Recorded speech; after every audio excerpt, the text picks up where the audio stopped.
Okay, good evening all. Welcome to today's introduction class on intermediate course for Wellbeing and TCM. Most of you have joined us newly today. Okay, I can see some new names here.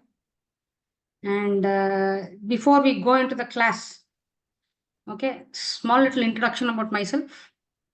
My name is Chaya. I'm from Bangalore and I've been studying and practicing TCM for the past 10 to 11 years. Okay, and this is something new that we have started from last October. We have started these classes.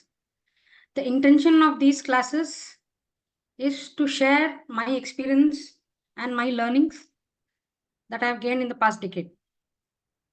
Okay, so these TCM classes that we are going to have in our Pranavam Acu Care Academy is not just fixed, or it's not just limited for TCM. For those of you who don't know what TCM is, TCM means traditional Chinese medicine. Okay, traditional Chinese medicine incorporates both acupressure, acupuncture, little majorly treating with herbs, okay, and other things. But here we are going to learn and focus more and mainly on acupressure. Acupuncture is based on the same principle, but since this is a distance class, we are all learning online. I cannot keep teaching you people how to use needles and prick yourself, and I don't want you people to keep hurting yourself in the process. So we are going to stick to acupressure. Okay. Just 2 weeks ago, last week, we completed or concluded our basic course in acupressure and acupuncture. For those of you who have no complete knowledge about acupuncture, or you haven't heard of acupuncture before, or you have just heard but you don't know how it works, what it is, and other things, the recording for the class is available. If you want the recording we can make it available for the people, or people who prefer attending live classes can also join the basic course from the next class. But nevertheless, the intermediate course is one step ahead of the basic course.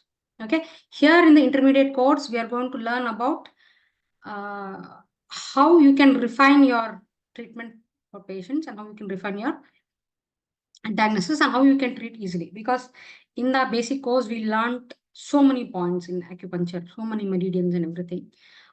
Somewhere close to 350 to 400 acupuncture points we have studied. Okay, each one of them in detail, the location of the points, the function of the points, certain points, their contraindications, all those things we have learned. Here we are going to learn to refine them a little bit, and things are going to be made a little bit easier for you people to start treating people. Okay, now we have come to a one step higher class, and this class that we are going to take through Academy or Pranavam Acu Academy, it is not just fixed for acupuncture. We also discuss about nutrition. We also discuss about mental health and other ways of health, well-being. It is a overall comprehensive kind of effort that we are all going to put in, because those who have attended my basic class will know health is always not just physical. It has so many other dimensions which are associated with the physical aspect. Okay, so, and those of you who are new and don't know who I am, I'm also a certified NLP practitioner. So for the lucky students who joined my basic course in way back in October, they have been having attending or getting some free classes on mind management and other things. So that is still available for them. Okay, and further, after these courses are complete, or in the due process during this course, we are going to come up with the mind management series also. People who are interested in learning about mind management, might ask me, ma'am, what is mind management? What are you going to be teaching us in mind management? You are going to learn so many things: how to manage your mind, how to manage your emotions, and then how to manage your procrastinations, how to be goal oriented. So many other things we're going to learn about that. Okay, we are going to learn the art of gratitude. All those things we're going to learn. We also did a series of classes based on that for the basic course students. Okay, so that is a small gist about who I am, what I do, and I'm currently based in Bangalore. I've always been in Bangalore, but since COVID, I had settled in Chennai. Now I'm back to Bangalore. So people who want to contact me, my number is always open. Okay, 24/7. You can message me, and whenever you have any queries, people who are already associated with me, they know that in Pranavam Acu Care, we are not any other academy that says I teach, you learn, you get your certificates, and you just go. Here, we are all like a family. We try to help each other. We try to grow with each other. Okay, and I do not recognize myself as a teacher. I recognize myself as a student, and I believe that I am a student for life. So I believe in learning, learning, learning. So it is a learning process. Okay, and nowhere and I've never claimed to be an expert in everything. I do not claim to know everything, and I do not say that I am the source of ultimate knowledge. I am also learning. This academy that we have set up and we have started right now is just an effort to share the knowledge that I have. Because the basic core principle is that people who have knowledge, people who have gained whatever amount of knowledge, they are morally bound to share it with others. Okay, it has to be circulated among people, it has to spread among people, because once we leave, that knowledge should not be lost. And I do not claim to be the source of the knowledge that you get here in this course. Okay, most of the information that I have got is from my experience and from my teachers and from my gurus. Certain things I would have noticed and experienced through my practice. Those things also I will teach you. I will teach you the intricacies of how to identify issues, how to treat the issues. Whatever I have known, I promise you that to the best of my ability, I'll try to transfer that knowledge to you people. So that is the effort that we are going to put in Pranavam Acu Care. So today we are going to start commencing with the intermediate course. Okay. 46 Before we could start, I would request all of you, please mute yourself. Okay. If people are okay, I would like to see your beautiful faces. Right? See, the first 2 or 3 classes are going to be free classes. It is for everyone and anyone. You will get the recording. You can also share the recording with your friends, family, whoever. And if possible, if I can get short introductions of everyone, where are you from and your name. I will call out your names. Okay. Particularly people who I don't know. Okay. Gurnam sir, I know. Pallavi madam, I know. Mahi sir, I know. I've been associated with him very lately. Okay. Chandu Patel sir, he's here with us from UK. So welcome, sir. Rupa ma'am, I know. Can we ask Selvam Kumar sir to unmute and introduce himself? Just 2 lines. Your name and where are you from? Selvam Kumar, Whitefield, Bangalore. Okay. What do you do, sir? Retired from SBI. Okay. Great. Welcome, sir. Thank Yes. you. Next, Ravindranath sir. You can just introduce yourself. Yes, Ravindranath, I think you know me also. Earlier we used to chat each other. I am a retired space scientist. Oh, yeah. I know you through messages, but today I'm seeing you in person. So great to have you, sir. Welcome. No, Ratish. retired this one, I am doing this learning all courses. Presently, Great, I'm in Basuraj's other session is going on. Oh, okay. Okay. So you're in 2 boats today. Great. Yes, yes. Yeah, don't worry, you will get the recording of this class. In case you miss anything, you can see the recording. Okay, Ratish sir. If Ratish sir is around, he can introduce himself. Okay, his mic is not working, but nevertheless, welcome to the class, sir. Hope you'll find it interesting today. Ranjini madam. Hi, good evening, ma'am. This is my first class with you. Namaste. Myself, I'm Ranjini from Bangalore. I'm housewife. From 2 Okay. years, I'm into Pranavam Acu Academy and I've learned many things.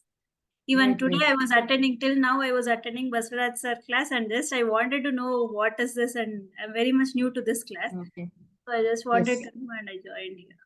For those of you who don't know, I'm a very old student of Baswaraj. I think way back in 2004, 2003, 2004. I was his first batch or second batch student.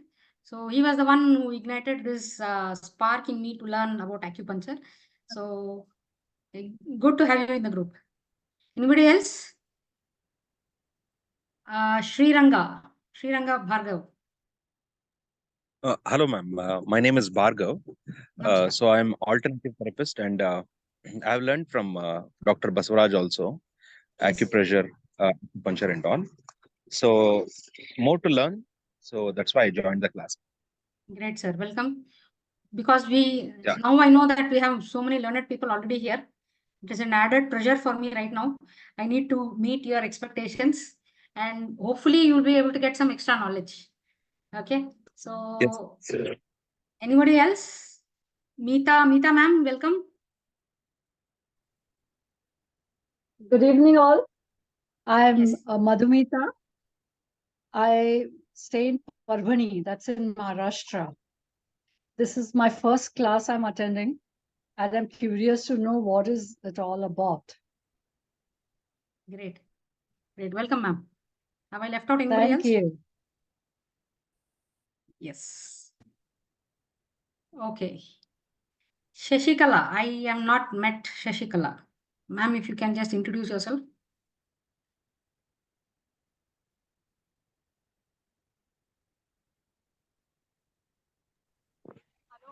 Okay. Yeah. So welcome all. Without any further ado, we'll start off with the class. Before we go into the class, we need to know what we have done till now and what we are going to do today. Okay. Today and tomorrow is going to be a light session. It is not going to be too much into the subject. We are going to learn certain basic important things about health and nutrition. Okay. What is the basic requirement for us to be healthy? Because only thing that we focus on is medication, treatment, prevention. And when it comes to prevention, nobody thinks about what are the essential things that we need to do to maintain a healthy body, healthy mind, and healthy life. Okay, so I have prepared a small presentation for all of you.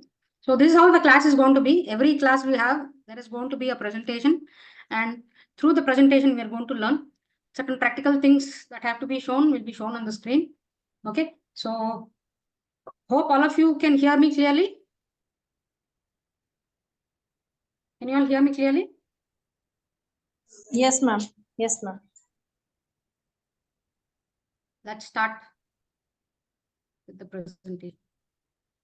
In case you people find any issue in the presentation and the way I present, please bear with me because I am completely new to this setup of online classes and things. So I'll try to do my best. So here we go.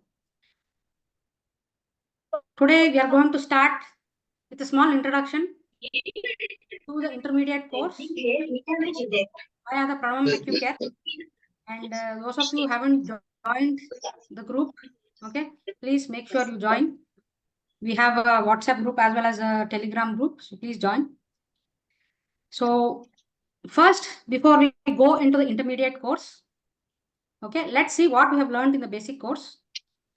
We learned about reflexology and seat therapy, okay, the hand reflex and foot reflex, and how you can treat diseases using these reflex points in your hands. Okay, I always tell my students, now that you have learned acupressure and acupuncture, you need not always think about acupuncture points for treating. Most of the time, your reflexology and seed therapy does wonders. Okay, so we learned about the different kinds of systems, the insect system, the mini system, and all those systems, and different methods of treating using your seeds in your using reflexology points in your hands and feet. Okay, how are you going to use the seeds for tonification and sedation? So those of you who don't know what is tonification, tonification is increasing the energy in the point or in that area. Sedation is to reduce the energy or to bring the energy into a balance, right? So that is the first thing that we learned. We learned certain basic TCM concepts. I think somebody is unmuted. Please mute yourself. ಅಕ್ಕಪಕ್ಕ ಏನಿ ಬಿಟ್ಟೆ ಇರೋದ್ 3 ಜನ ಅದಕ್ಕೆ ಈಗ loafer ಏನು Who is unmuted? Please mute yourself. ಮಾತಾಡೋದ್ ನೋಡು ಆಯ್ತು ತಿನ್ನು ಅಂತ Please mute yourself. I don't know who is unmuted. ಬಾಯ್ಲೆ ನಿನ್ ಚಪ್ಪಲೆಲ್ಲ ನಾಯಿ ತಿನ್ ಮಡ್ಗದೆ ಬಾ ಬಾಯ್ಲೆ ಈಚೆಗೆ Sir, this is not done. Bye I'm not able to see who is unmuted. Please mute ಎಲ್ಲಿ yourself. Okay, sorry for that. Yeah. Extremely sorry. This tends to happen sometimes. Okay. Then we learned about the certain basic TCM concepts, that is traditional Chinese medicine or acupuncture concepts, starting from what is yin yang, how they interact with each other, and how they function in our human body, the main function in our physiological activities in the body, and their function and effect in disease and treatment. Okay. Next, we learned about the organ clock. We all know that our body is made up of the 5 elements in the nature. Our body actually functions according to the events and elements that are interacting in the nature. We are very closely associated with the nature. So based on that, in TCM, our body also functions according to an organ clock. We learned what this organ clock is, how it is divided into, and how each elements in this organ clock or each meridian interacts with each other, how energy flows from one meridian to another, how you can use the time of the day to treat issues in patients. All those things we learned in the basic course. Then we came into the understanding of what are yin-yang organs and how they interact with each other. Okay. And then we learned about the concepts of chi. Okay. We learned what is chi, how it is formed, what is the direction of flow of this chi, the general characteristics of chi, the different types of chi and how they are formed, how they are interacting, and what are the kind of imbalances that you can see in chi and how you can treat them, right? We also learned about the 4 important concepts in TCM. Other than chi, we learned about essence, we learned what is blood and the body fluids, and what is spirit. There are several different spirits in TCM, but as of now, we have just concentrated on Shen. Okay. In our intermediate course, we are going to learn about all the other spirits. Okay. There are several different spirits in TCM. Okay. You have your Po, your Shen, and other things. And you have your Lu, your Yin. Okay. All those things we will learn in our intermediate course. Okay. Each organ is associated with one particular Shen or one particular spirit in TCM. You know, we have 5 different TCM. Okay, and each element is associated with one pair of yin-yang organs, and each yin-yang organ is associated with one kind of spirit, right? Next, we also learned about the 5-element theory. That is what we're talking about right now. Okay. The different types of cycles in the 5-element system. What are the different imbalances that are there? How you can use the different cycles for treating the imbalance. For example, we learned about the constructive cycle, the destructive cycle, and the different types of cycle, the overreactive cycle, okay, the counter acting cycle, all those things we learned. Okay, we also learned about the different archetypes or the personalities of people based on the 5-element. Okay, if you can understand the 5 element concept clearly, as and when the patient is walking towards you, and as and when you look at a patient or look at a person, you will be able to grossly analyze the pattern or the composition of the person, and you will be able to treat them. Or sometimes you will also be able to diagnose if they are having any issues well in advance. Okay. And again, we learned about the organ clock and how our meridians are distributed through the throughout the organ clock. We learned about the different yin yang meridians. Okay. We learned that 5 elements, and there are 12 meridians that are divided in these 5 elements. And we also learned about the 2 extraordinary meridians. Okay. We have something called as the 8 extraordinary vessels or meridians, out of which 2 of them we have already learned in the basic course. The other 6, including this and how they function, we are going to learn in the intermediate course, that is the current course. Okay. We were supposed to learn about the location of the important sujok points. Okay, we did not take a separate class for this. As in when the classes were going on, I was showing the location of the sujok points. Now, for those of you who are completely new, okay, you need to understand that in acupuncture, our meridian or energy points are distributed all throughout the body. Okay. Su jok means it is a Korean system wherein su means hand, jok means leg. Okay. In the sujok system, the same meridians are located in your hands. Okay. In our coming course, that is an intermediate course, we are going to learn about the location of the important points that we are going to be using regularly. Okay.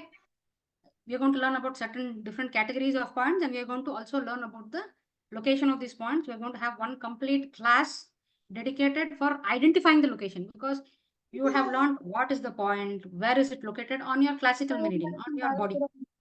Okay. For example, we learned this is the location of lung 7.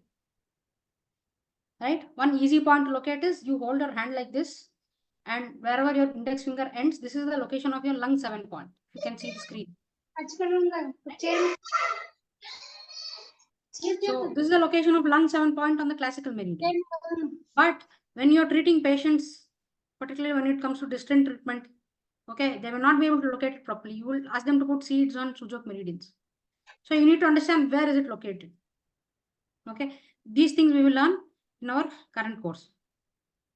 Okay, so that is sujok meridian location that we are going to learn. And another thing is nutrition and health. We were supposed to take a class on nutrition and health. We did not do. So we are going to focus on this aspect for the next few classes. Okay, we are going to start with nutrition and how to be healthy in certain things. Because no matter how many acupoints you learn, how much knowledge you learn, become an encyclopedia of all these TCM concepts, unless until you learn how to live in harmony with nature, how to live in harmony with yourself, with the energies inside you, you can't heal yourself, or you can't treat or heal others. I've always been telling my students in the basic course, we talk about concepts of yin deficiency, yang deficiency.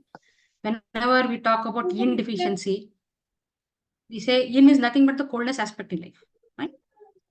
Yang is the heat or excess aspect, right? Yin is also associated with the nutritive property in body. So when somebody is yin deficient, we say he is deficient in nutrients. He is deficient in the chi. So just by mere treatment of acupuncture points, do what may, you might do the most advanced to advanced kind of treatments, starting from pressure, acupuncture, you might do moxibustion, you might do cupping. Unless until your nutrient base is proper, it is a foundation of life, it is a foundation of health, isn't it? Unless until you're supplementing or you're providing the correct proportion and correct amount of nutrients, correct kind of food to the patient, you cannot completely help in alleviating their pains and aches and things. So nutrition is a very important thing. I always keep telling my patients and my students, you have learned acupuncture, you know acupressure, everything that is fine. But you should start treating yourself with the food resources that you have around you. You should start treating yourself with the 5 elements that are there around you. Okay, for every small thing, you need not use acupuncture points, acupressure points. Most of the time, your issues will be as simple as some kind of deficiency. The moment you take care of that one particular deficiency. Just to exemplify, let me give you an example.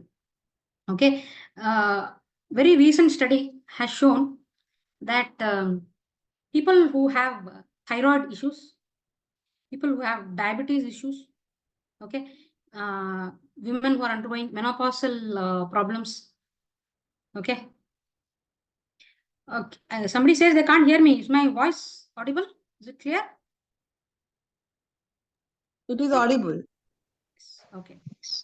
So what that study says is prolonged vitamin D deficiency is known to be an important reason or factor for causing all these issues. Do you know that most of us who are suffering from diabetes, the main cause is your vitamin D deficiency? Okay. People who are suffering from nerve-related issues, depression-related issues, anxiety-related issues. Do you know your vitamin B12, your vitamin D, okay, and your deficiency in your magnesium, potassium, and other salts can be a major factor for all these things. And how many of us start taking medicines for depression, medicines for diabetes, without even supplementing these most important components in our life? No matter how many days you take your thyroid medicine, one thing is fixed. They say once you're on your thyroid medicine, unless until you're taking care of all these things, okay, only your dosage of thyroid medicine will increase. It is never going to come back to normal. Okay.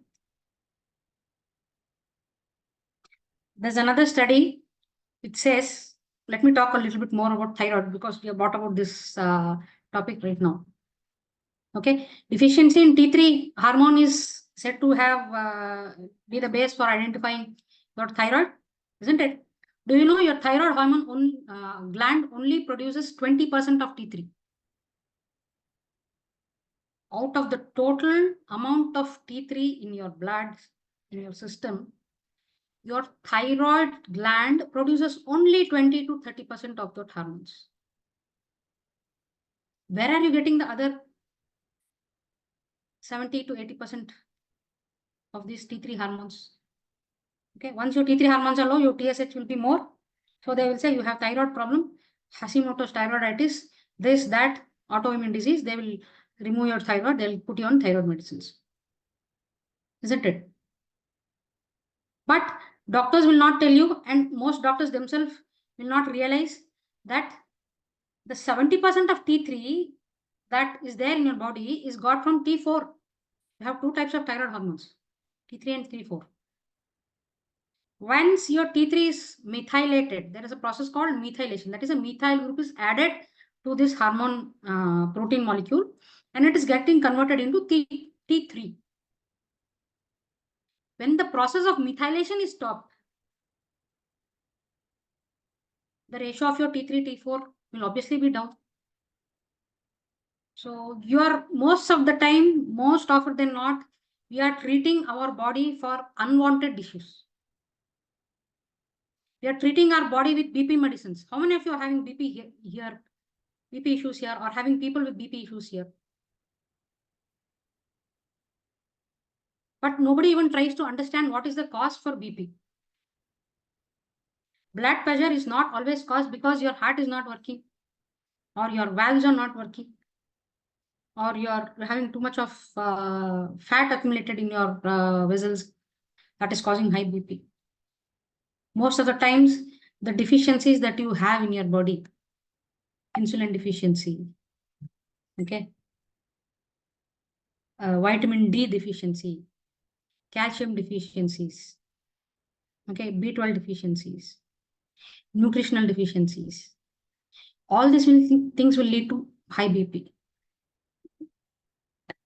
Have you ever thought, how can all these things lead to high BP?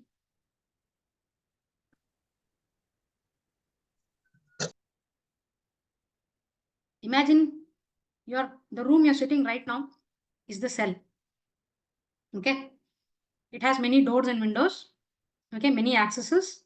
And each door you have designated for one person in your family. Your father has to enter to one door. Your mother has to enter to another door. Okay. And they have the key and fingerprint access for only that door. They cannot enter to any other door. Okay. Supposing there is something wrong with that door. Your father is not able to enter. Okay. Now there's a small baby in the room. The mother has to enter. The baby is crying. The baby is asking for help. And only the mother can help. But the door is jammed and the mother can't enter. What will you do? You try to break open the door or forcefully try to put your mother into the window or some other small access through which she can go in and do her work. This is exactly what is happening in your body. The room that you're sitting in right now is your cell or your organ. And the doors and windows are the openings for or the gateways for exchange of molecules, hormones, oxygen, okay, nutrients and other things. Supposing there is a lot of phlegm accumulation in your body, it is going to form a complete layer around your cells. So there is no exchange of gas, no exchange of nutrients. But for the survival of that organ, for the survival of that cell, it needs those nutrients. What will the body do? The body is very intelligent.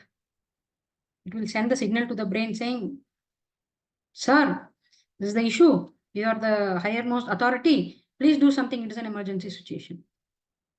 It will say, right now I can't do anything because all the resources that I have given you have misused. Okay. And you have done some played with the lock and other things and you have locked yourself inside by all the malpractices that you have followed. I will do one thing. I will increase the blood pressure so that all the things can forcibly come into you. That is the root cause for increase in your blood pressure. Very rarely you will find people having blood pressure because of heart related or any other related issue. Most often than not, it is always associated with some kind of stress. Okay. Either mental, physical, hormonal, chemical, whatever. So unless until you change the environment of that cell, you give it proper environment by eliminating the toxins, by giving it proper nourishment, how are you going to cure? High BP, you put one dark blue color, it will reduce. Tomorrow again you have to put. Day after tomorrow again you have to put. 6 months you will put. From 200 it might come to 180. But again you start eating your own and doing your own same lifestyle habits. You sleep late, you get up late, you don't have peace of mind, you're not exercising.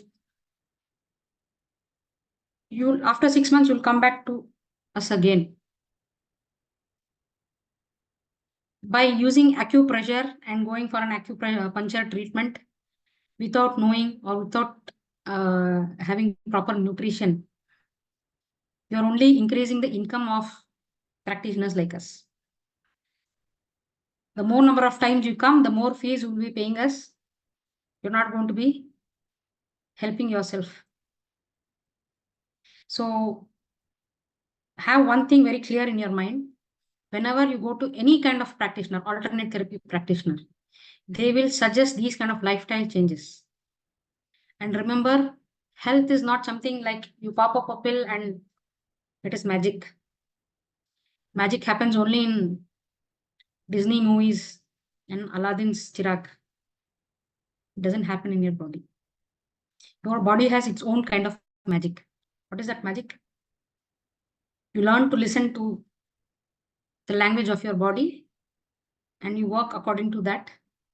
it will create miracles, it will create wonders. Okay, so that is why today's topic we are going to learn certain basic aspects, and whatever things I have learned and certain things that I follow, I'm going to be sharing with you. And again, I do not say this is the ultimate thing. Okay, there are so many people who can give you good advices. So as and when you come across these advices, please follow them. Okay, to the core. Make nutrition and your healthy lifestyle practices to be the top of your list if you want to be healthy. Okay, if you want to reach your ultimate health goal. Okay, please keep that in mind. Okay, so let's look at these aspects. So this is what we are going to concentrate on the next few classes. Okay, so what are we going to learn in the intermediate course? Let me give you a gist of that also, so that people who are interested can know what they are learning. Okay, we are going to learn a little bit more about the introduction to TCM and acupressure and how it works. Small little recap. And we are going to learn how to live a healthy life. That is a topic we are going to be discussing in the next few classes. Okay, and we are going to learn about nutrition, both in general, and we are going to learn the nutritional aspect according to TCM, traditional Chinese medicine also. Okay, we're going to learn about the location of the Sujok points. Okay, we're going to learn how to use magnets in therapy and treatment. What are the different kinds of magnets and how we are going to use them. We're going to learn a little bit of color therapy according to TCM concepts and also Ayurvedic acupuncture concepts. Okay, and I can vouch for color therapy because I have treated so many patients with color therapy, particularly during the COVID situation. Okay, it was all distance therapy, and color therapy has helped a lot of people, particularly small kids, wherein you can't use acupuncture. Okay, and they are not okay with acupressure also. So color therapy works wonderfully for them. We're going to learn a few taping techniques also for certain aches and pains. Okay, and we are going to do a small little recap of the 5-element theory and the cycles and how you can connect them into our intermediate course and how we are going to treat chronic and acute diseases. We are going to learn how to treat acute, chronic, and subacute diseases. Okay, what are the principles involved and how you are going to treat patients. Okay, we are going to learn about different forms of chi and how it is formation. Just small recap from the basic course. Okay, so before we go into that, people who have already attended the basic course, please go through your notes and the recording and try to recollect. Okay, and we are going to learn about a little bit more about the functions and individual organs in our TCM concept and the direction of flow of chi associated with these organs and how chi functions in these organs. Okay, we're going to learn about the causes of diseases. What are the main causes of diseases? Internal causes, external causes, and other miscellaneous causes. Okay, different categories of points we are going to learn in this course. This is the main thing that you need to learn. Out of all the 400 odd acupuncture points that we have learned, there are special points that are grouped under certain categories. If you are able to understand the functioning of these categories, it is going to be easy for you to choose the points. Okay. For example, there are 500 people. You divide them into 5 different groups and you assign one function to each group. One person is marketing, one person is manufacturing, one group is quality check. So as and when you want to do one particular kind of job, you will summon the points from those groups. So it is going to be very simplified for treatment. Okay, this every TCM practitioners will know, and it is very important for people to know. So we will be learning more about this also. What are the points that we are going to learn about this? We are going to learn about the 5 Shu points. We are going to learn about the organ source points. We're going to learn about the distal points, the influential points, the Z cleft or accumulation points, the Luo connecting points, the command points for certain organs. Okay, we're going to learn about the alarm points, the window of heaven points. We're going to learn what are the Harori points and the functions. So all these things we are going to learn. My old students from basic course will be knowing what are all these. They would have heard these names. So when we are learning each and every point in the meridian, we have learned the nature of the points and we have categorized them under these points, isn't it? So we are going to learn a little bit more in depth as to what it does, how it does, what are its functions, and when it is used. Okay. Next, we are going to learn about the 8 extraordinary vessels and their use and application in treatment, particularly of chronic issues. Okay. And function of the 6 extraordinary yang organs. Okay. In the basic course, we have learned about the liver, gallbladder, heart, small intestine, spleen, stomach, okay, lung, large intestine, our kidney and urinary bladder. These organs we have concentrated on, and they are specific meridians designated for these organs. But our uterus, brain, bone marrow, our bones, blood vessels, these are all specific organs that do not come under any particular meridian. They have their own particular functions. So we are going to learn in depth about the functions and use properties of these organs. Okay. We are going to learn about the Panchakarma designation, differentiation of points. Okay, how you can use points according to your Vata, Pitta, and Kapha dosha. All those things we are going to learn. It's a very small concept that we will learn. Okay, we are going to learn about the contraindications and precautions that you need to take care while using these points. Most of this we have actually already covered under the basic course. Okay, as and when we are learning each and every point individually, we have mentioned this, but we will try to group them separately and give it to you in a very concise manner so that it will be easy for you to remember. So this is one thing we learn. We are going to do a little bit of case study. Okay, my previous students will obviously know. Very often I give them case studies. Okay, for them to diagnose and to give their opinion on treatment. So when we are doing case studies, we will start how to analyze and diagnose patients. Okay, diagnose the issues, and we can start treating people also. Okay, even now you can start treating people, but this is going to make you a bit more confident, and the selection of points will come with ease. So we are going to learn case studies also. I'll give you some case studies, sometimes old case studies or case studies from texts or case studies that actually I'm getting. Okay, patients and cases that I get, I will be asking the same questions in the group, particularly some complicated cases where you need to be thinking in a different way so that you can also start thinking in that angle. Okay, so this is a very important part in this chapter of the course. So we will be doing a lot of case studies. And if time permits, we'll also do a little bit of Dr. Wall's UV point, okay, electroacupuncture points. We're going to learn about these points, excellent, extraordinary points for treating issues. Okay, and we learn how to treat them using acupressure, magnets, as well as color therapy. Okay, that is the gist of what we are going to learn in our intermediate course. Now, let's look at a small introduction to what is acupuncture and what is TCM for those of you are new and have no prior knowledge about this. TCM is traditional Chinese medicine. It has been practiced for almost over 2,500 years in China, recorded in China, but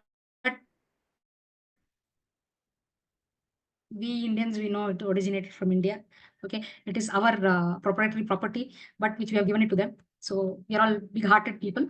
So it actually originated from India and it has gone to China, but all over the world, it is very famously known as traditional Chinese medicine. It is the holistic approach of health and well-being. Okay, it looks at your whole body as such. In TCM, you never look at any one particular issue, one particular symptom. You look at the person as a whole. If you come to me saying, ma'am, I have diabetes, please treat me, I will not treat your diabetes. I will treat you. Okay, individually, I'll be treating each one of you. People who have already taken TCM healing and gone to acupuncture specialist or acupressure specialist, you'll come to know they will ask you 100 different questions. Okay, similar to what happens in your Ayurvedic system and your homeopathic system. This system tries to look at your body as a whole. It tries to look at you as a whole. Your physical, your mental, your emotional, all these aspects are involved. Okay, this is what is TCM. The main philosophy of TCM is deeply rooted in the concept that the human body is not something different, but it is a very important small micro part of the macro system, the universe. So we believe in the Panchabhuta system or the 5 element system. We believe that our body, human body, is made up of the same 5 elements that you can see in the universe. So we try to bring a balance between these two worlds, the micro world and the macro world. Okay, that is what you do with acupuncture. Actually, you're trying to imbibe or release the extra energy in you and interact with your very close near environment to bring your body into harmony and balance, right? The fundamental concept of TCM lies in the concept of Qi and Yin and Yang. Okay, while treating patients, we basically look at whether they are Qi deficient, okay, whether they're Yin or Yang excess or deficient. So we look at how these two, basically Yin and Yang is nothing but they're part of Qi only. We'll see how these two are interacting with each other. Okay, and we are going to start treating people. Okay. By definition, acu means small point and pressure means pressing. The same concept is used in acupuncture, acupressure, seed therapy, color therapy, magnetotherapy, cupping, use of herbs, okay, TCM massages that you do, okay, gua sha, tuina, whatever kind of massages that you do, it's the same concept. Okay, we're trying to do some kind of manipulation to the energy flow through your meridians to bring about homeostasis in your system. Okay, it works on energy, chi, okay, which is nothing but the vital force or the bio force of the prana, shakti or the prana force in you. By manipulating these energies in your body, you try to bring you back into health. Okay, when your prana shakti or your chi or your vital force is in free movement, it is flowing freely, then you are in a healthy state. That is when you have health. Any obstructions, blockages, contractions, okay, any excess deficiencies you have, any stagnations that you might have in the flow of this energy through its natural pathways, then it brings about disease. Okay, this is the main concept that we look at. So there is something called as heteropathy to orthopathy. This is what is happening in all alternative therapies. Okay, what is heteropathy or orthopathy? Let's look at orthopathy. When chi is in balance, then the body functioning is in balance and it is in synchronized way. Okay, all your body functions will happen according to time. In this state, all your body functions happen according to time.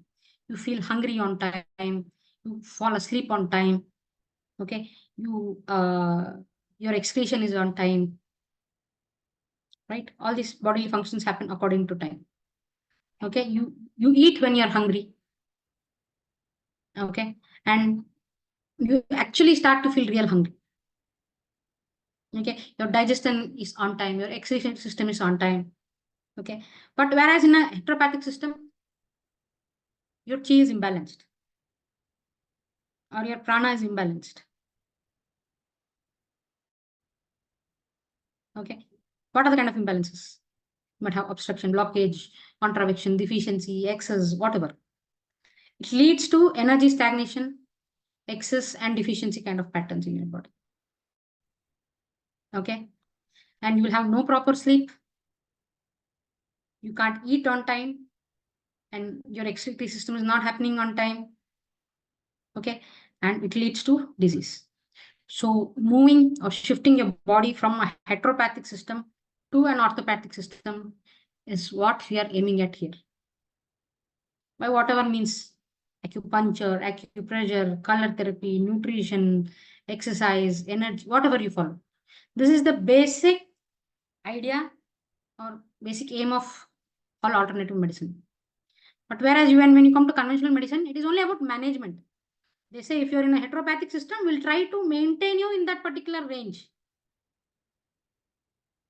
Have you seen in all the diseases and issues that you are getting treated for in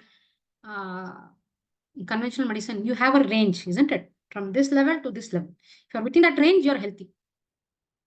If you're above that or below that, we'll try to keep you in that range. They only try to manage your issue. Have you ever heard of anybody being actually cured of diabetes by taking diabetes medicine? Actually cured of thyroid by taking thyroid medicines? Actually cured of BP by taking blood thinners and BP medicines? Have you ever heard? Go to a doctor, they say, oh, your BP is high, I have to put you on medicines. You ask them, doctor, when can I stop these medicines? What is the dosage time? Unlike your antibodies, they say 1 week, 12 days. You just ask your doctor, doctor, if I start my BP medicines today, when can I stop it? What is the general reply that you get? No, you cannot stop. You have to keep taking lifelong. Keep a check, huh? If it is increased, we'll have to increase the dosage. That is what they tell you, isn't it? But in alternative medicine, our aim is to bring you back to your normal health. Okay? So that is what we are aiming here. That is what we all should be aiming with ourselves. That's what should be our aim. First is not to enter into that phase. And in case you enter into that phase, you have to look for a return ticket, a route back to the original state. Okay. So coming to the next, we will start off with learning and knowing what is health. What is health? Somebody can tell me what is health? If you like, you can unmute yourself and say what is health. According to you, what is health?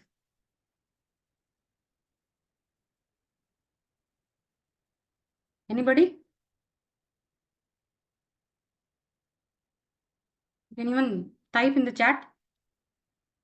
Mental, physical, spiritual well-being. Okay. How do you say you're mentally, physically, and spiritually well?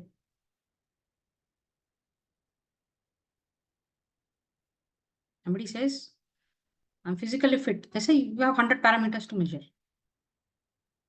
How do you say you're mentally, physically, and spiritually well?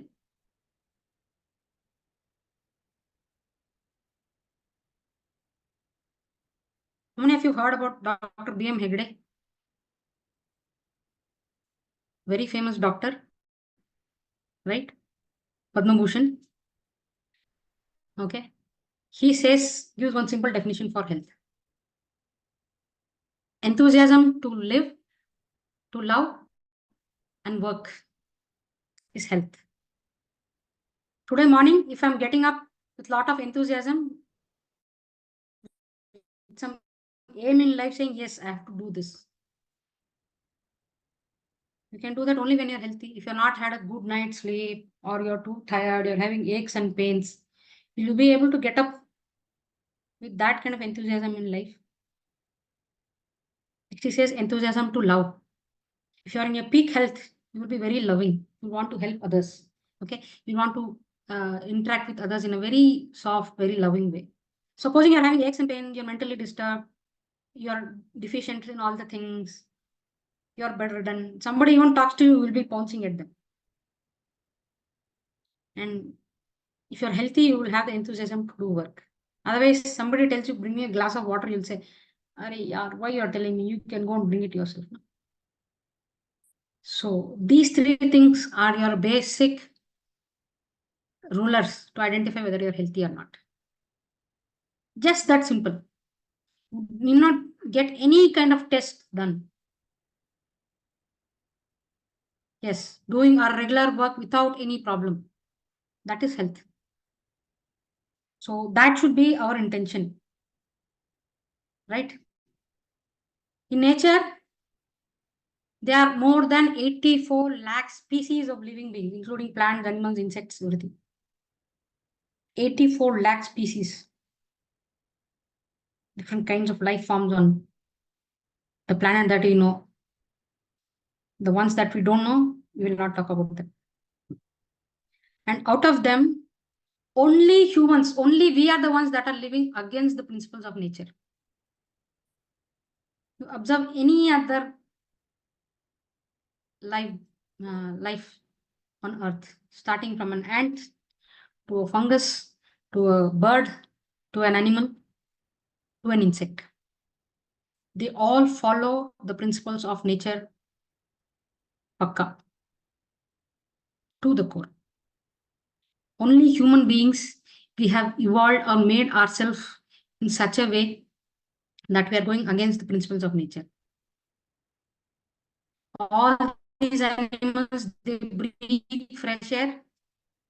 They drink naturally available water around them. Okay, they do not have RO filtered water. Have you ever seen a lion or an elephant bathing with RO water or drinking RO water? No. Okay. They eat only when they are hungry. How many of you have been on wildlife safaris? Have you all been on wildlife safaris?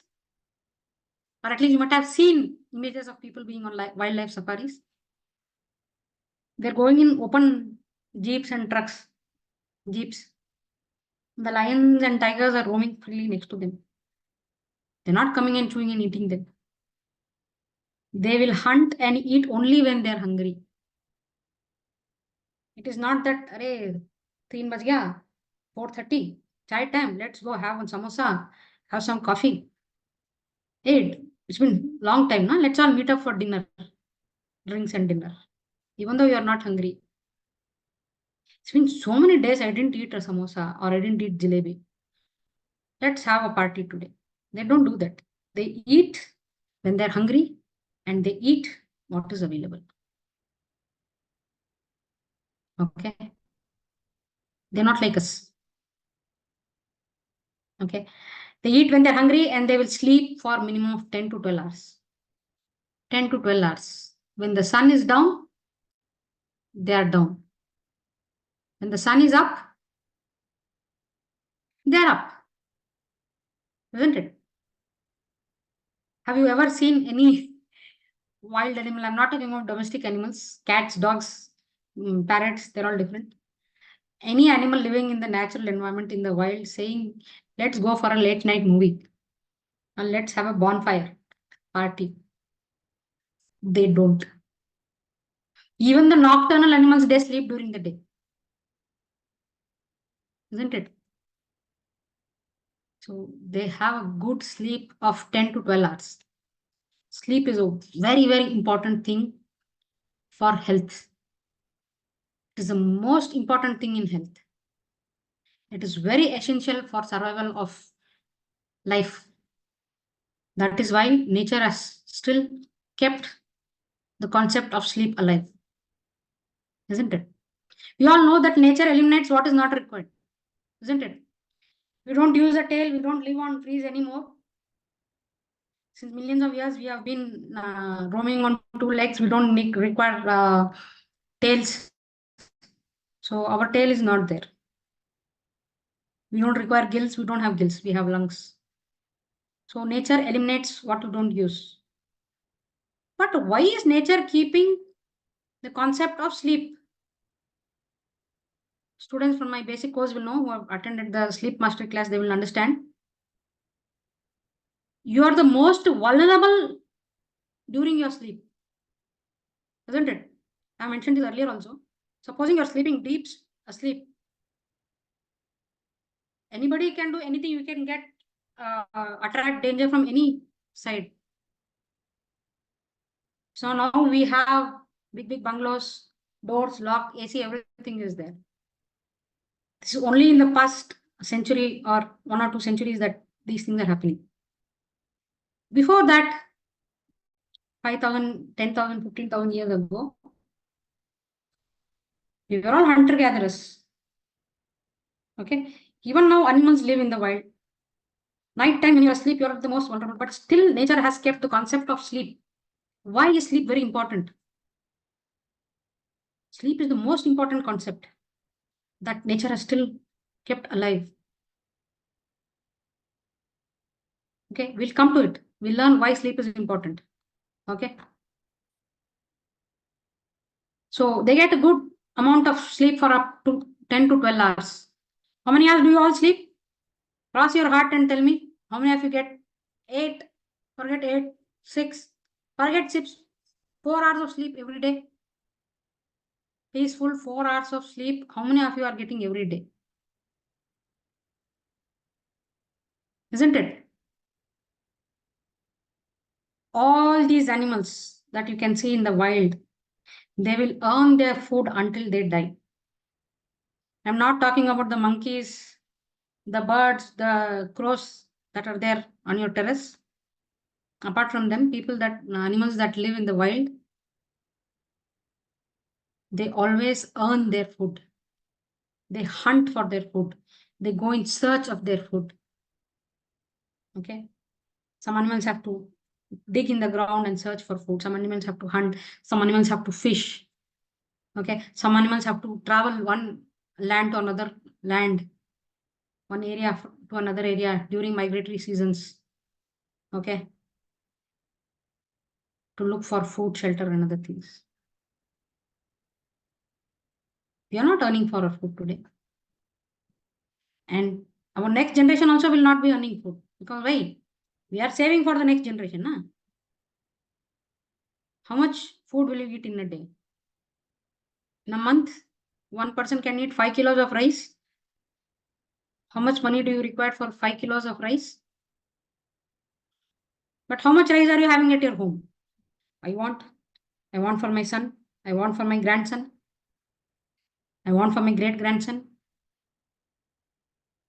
Nehru se leke Rahul Gandhi tak, how much money they have? What are they going to do with all that money? So we need to earn our food. When you earn your food and live and eat, that is going to give you health. All the Bitti Bhagyas, all the freebies that we're getting nowadays, we are pushing mankind into oblivion. Okay. We are bringing up a very unhealthy generation. The kind of work that we used to do, our kids will never do. We never did the kind of work our parents did. So that is the irony of facts. Okay. Next. These animals will eat only natural forms of food. And one kind of food. We, on the other hand, will eat anything and everything, and we will try to manufacture something extra also out of that. Nature gave us bananas. We will make banana split ice cream. We will make banana chips. Isn't it? Nature gave us vegetables. We will juice them, we will jam them, and we will keep. As though this is the end of the world and we are not going to get fruits and vegetables again. I'm not saying this is not bad, but it is not natural. Nature did not intend us to eat like this. That was not the way our gut, our body, our digestive system, our enzymes were created. And even now, even today, it is not like that. Okay. A parrot eats only a particular kind of fruit in one particular area. Go to North America, parrots eat insects and they eat mud from the hills. Goats and other animals, hoofed animals like them, they eat grass. Okay, they don't eat pizzas and burgers. Okay. And given geographical area, the animals living in that area will eat food that is available in that area only. You bring them and put them into another area, they will not survive for much long. Penguins eat fish. No matter how much cold weather you give them, you keep them in an ice box, in an artificial aquarium kind of situation. You give them meat. Will they eat? They will eat only fish meat. So they eat according to what nature has built them for. Now, when I talk about this, we are going to land up into a very controversial topic saying, ma'am, can we eat vegetarian, non-vegetarian? Again, this is going to be a very controversial situation, but you need to understand on your own what your body is made up of, how it is built, which kind of geographical area you are living in, and which kind of geographical area you actually, your pedigree lies in. Today, you might be living in the US, you might be living in Canada. Okay. But there is something called as a genetic memory or evolutionary memory within you.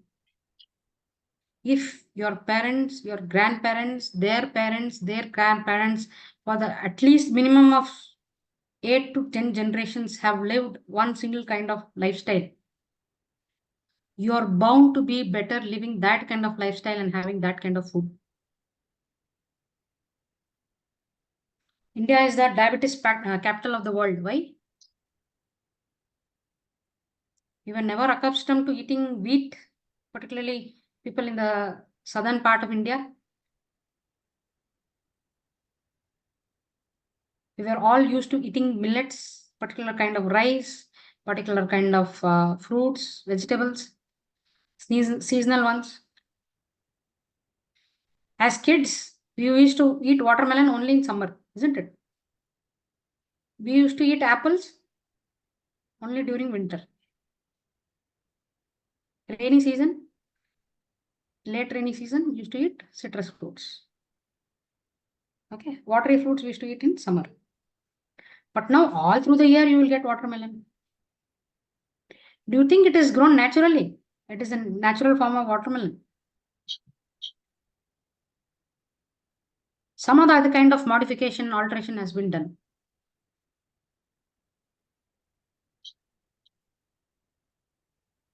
Okay. So these things are not natural forms of food, and you should not be eating them. But again, the irony is now in today's situation, you can't find out what kind of food is natural, what kind of food is not natural. We'll again come to know further in the class how you can identify what to be eaten, what not to be eaten. Okay. I know this class might look very monotonous, but I want to reiterate these things. You would have heard these things by millions of people talking about the same concept day and night, day and night. But I want to stress on this. I want to reiterate this now and again because it is a very important thing for health. I learned it the hard way, and I don't want everybody to learn it the hard way. Right? You know, elephants and tortoises live for hundreds of years. They live their complete life. They live a very natural kind of life. A tortoise was never built for running, and it will never try to run. It will live its life. It will live its nature. Okay. So that is what we have to learn. Both physically, mentally, emotionally, we have to understand what we are made up of, what we are made for, how we are, and we need to live according to that. Right? All these animals live their full life, and have you ever seen any specialist doctors in them? You have worker bees, you have queen bees. Have you seen doctor bees, gynecological bees? Okay. Nutritionist bees. Have you seen any segregation of that sort in a beehive? No, we haven't. Because they don't require them. It is not required. That is why nature has not created them.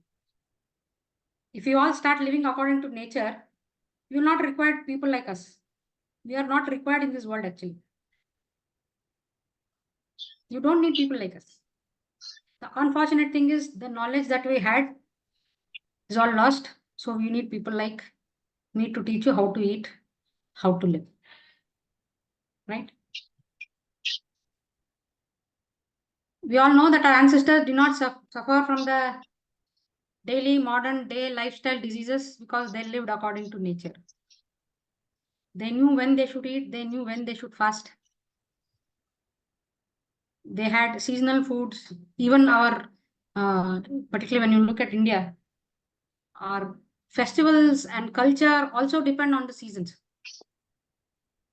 In the early year, part of the year, we eat gingerly seeds, gingerly oil foods, till everything we eat. ಏಯ್ ಮಲಿಕಂಡ of ಮಾಡು.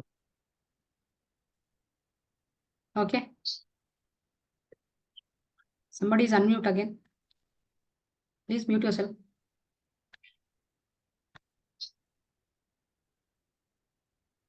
I think Sri Ranga sir is unmute. Please mute, sir.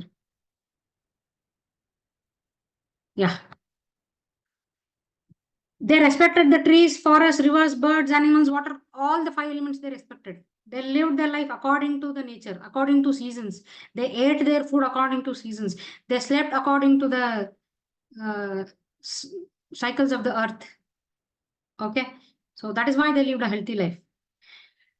And they tried their best to live in harmony with nature. Now we need a vacation of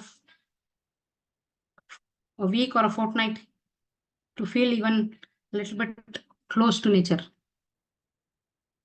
Okay, that is the irony. And they were in a fairly good state of health and rarely dependent on medicine. Right? They all led a perfect life where the prana or chi was flowing without any resistance. Free flow, free life, happy life. So when this prana is flowing free, that is called a positive kind of energy. Imbalance in this flow of energy will start building up negative energy in your body, which is going to give diseases. Negative energy can be both caused because of physical reasons, psychological, emotional reasons, whatever. But anything that is hindering the flow of this prana or chi, okay, in TCM concept and in any alternative medicine, we always have the mind and body very closely associated with each other. So negative energy can come from anywhere, physical or mental. Okay. Any kind of pollution in the mind or the body, both are responsible for formation of this negative energy, which is going to cause a lot of diseases. Okay. There are 2 types of pollutions. Pollution of the mind, that is due to bad feelings that you have for someone, or bad thoughts that you might generate because of your own inbuilt programming and fears that you have, or any bad kind of emotions and memories that you have. All this can lead to pollution in your mind. And like I told you, pollution in your mind also percolates, also flows, penetrates into your physical body. It is going to manifest into your physical body. Okay. In the TCM concept, when we look about each and every meridian and each and every organ, we associate each organ with a particular kind of emotion. And when the organ is in harmony, the emotions are flowing harmoniously. Okay. But when there is an excess of one kind of emotion, one kind of feeling, they can in turn lead to imbalances in that organ. Have you seen most of the times doctors will say all the physical parameters are okay. Must be some psychological imbalance this person is having. So a broken heart is no more just a metaphor. It has been proven that once you have a breakup or you have lost something very close to your heart, people have seen that there is some physical damage actually done to the heart. Researchers are there, papers are there. So these things are no more just metaphors. Okay. They are the fact. Yeah. Okay. Okay, sir. Ranga sir says it's not from his account, some other account. Nevertheless, whoever is unmute, please mute yourself. That was a mental pollution. Physical pollution is due to anything and everything that we are doing right now in today's world. Breathing, eating, okay, the kind of lifestyle we are living, all these things. All kind of physical inputs, bad inputs that we're giving to our body can cause pollution in the body. Now comes the answer. Health is a state where our mind, body does not have any illness or disease in the present day, and it remains so for the future. That is what is health. Supposing today my sugar level is normal. I say, I measured my sugar today. But there is no guarantee that tomorrow it will be the same, because I am a diabetic patient and I am taking medicine. Today I took insulin, my sugar is normal. Will you say that person is healthy? You say, no, he's a diabetes patient. Will you say he is one person with simple diabetes? It's okay. You will say diabetes patient, isn't it?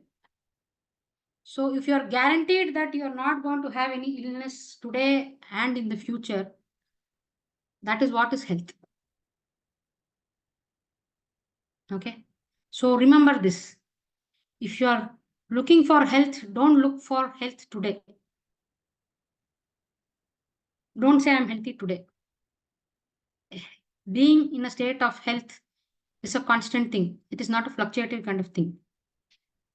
Yeah, once in a while you come across an ailment, some kind of infections.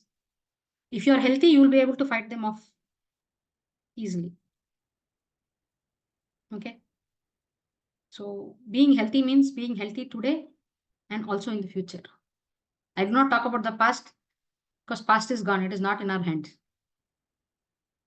All you can do is look at what you can do today so that you can ensure your tomorrow. Okay, so that is health. Now, how to live a healthy life? How can we live a healthy life? Almost 45 minutes, 1 hour 15 minutes, ma'am has talked about what is health, that, this and everything. But she's not told us how to live a healthy life. We are going to learn how to live a healthy life. Okay. Animals in nature eat food like medicine, but we eat medicine for food. That has to change. Okay. We have to start eating food like medicine. We have to make food our medicine. Okay. You have to be very, very conscious, very, very strict with yourself, and make sure you're eating your food like medicine. When I say eating your food like medicine, how do you eat your medicine? Anybody can tell me, how do you eat your medicine? Please type in the chat. How do you eat your medicine?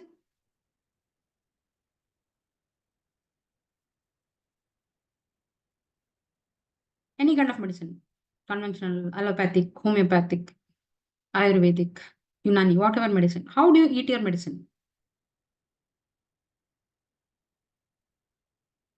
Your medicine is had in dosages, isn't it? There's something called as matra. Matra means amount. In Kannada, we say matre. Matre means pill in Kannada. So it is actually coming from the word matra. Matra means dosage. Paracetamol, Dolo, 650 mg only you can have at a time, once in 8 hours. Antibiotic,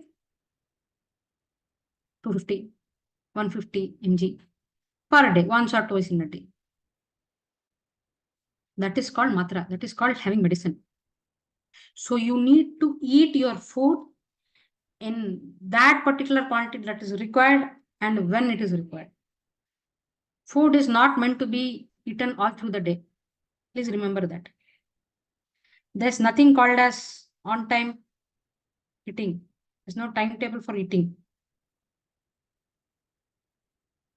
Okay. You cannot make your own timetable for eating. Morning, I'm getting up late. I'm having breakfast at 11. So anyway, 4 hours I need to eat. I'm not hungry. Lunch break is there. Meeting is there at 3 o'clock. Let me finish my lunch at 2:30. Okay. I came back home. On the way, I was feeling a little hungry. I don't want to go home tired. Let me have one small pizza in the car. I had pizza. I'm full. But anyway, dinner is cooked. I want to have dinner. 8:30, I can't have. 7:30, I can't eat. 10 o'clock before sleeping, I will eat and sleep. Can you do that with medicine? Can you take your insulin and thyroid medicine whenever you feel like? No. So start eating your food like medicine. Food should be eaten SOS. What is SOS? I always say this. Food should be eaten SOS. That is as and when required. When you're hungry, you eat. If you're not hungry, please don't eat. And there is a time for eating. We will discuss about the time also. Okay. I know today's class is going a little bit slow, but nevertheless, I want to make these things clear to you. You follow it, you don't follow it. Nevertheless, it is my duty and I'm morally bound to give you these informations. I will give it to you. So food has to be eaten like medicine. Have it as a matre doses, right? Doctors in hospitals cannot give you health. They can only treat or try to even cure your disease, but your health is in your hands. For you to take health in your hands, okay, what should you do? What are the main requirements for you to take your health in your hands? 7 important needs for you to take your health in your hands. What are the requirements? First thing is air. Second is the water. Third is food. Fourth is exercise. Next is rest. Then your thoughts. Main things. And the other one is space. We'll talk about space. I've not mentioned space here, but the other thing is space. Everything else, all the 6 What things. is space? Space is everywhere. It's around you. Anything and everything that you see exists in space. Within your body, you have space. Within your cells, you have space. In between your cells, you have space. This is a concept. Space is a concept. It is not the space in which you think you are planets or all. That is also space. But anything and everything that exists in nature, in the universe, exists within space. It is a concept. Okay. So we need to give space. We'll talk about space. What is space? How to incorporate space in your life. We'll talk about that in the coming slides. Okay. These are the main 6 and the 7th one is space. Okay. Remember this. Now let's look at air. Okay. Yeah. Can space be called cosmos? In a way, it is cosmos. So what is cosmos? It is space plus all these other things. Right? So space can be called as cosmos, but space in itself is a concept. So it is a very important aspect in existence. Okay. So space is, without space, you can't even think of existence. So let's talk a little bit about air. What is air? Okay. Air is the most important requirement for our body. Okay. Without air, we can't live. And air means respiration. It is again a crucial process in our body. The most important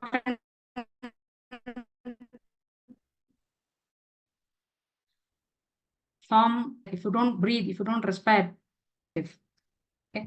Am I audible? Can you look at the sides? Okay. Isn't it?